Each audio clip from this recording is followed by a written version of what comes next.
राजकोट रे इंग्लैंड विपक्ष में खेल तृतीय टेस्ट रे ऑलराउंडर रवींद्र जडेजा एक शतक हासिल करिसेंती।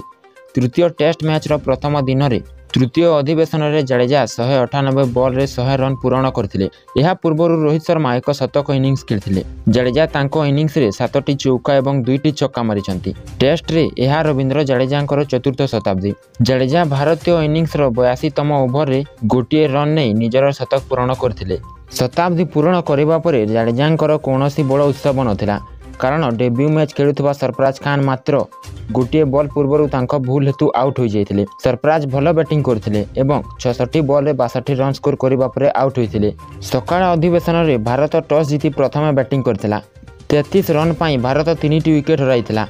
यापर रोहित शर्मा और जडेजा परिस्थिति को बहुत भल भाव परिचालना करथिले। दुहें चतुर्थ विकेट पर ए पर्यंत 204 रन जोड़ी। यह थिला एही वीडियोर संपूर्ण खबर। ताहले आपण माने भारतीय दलर केउ खेलाड़ीर फैन गोटे कमेंट कर निश्चय जणाइबे और चैनल को सब्सक्राइब करने को भूलिबे नहीं।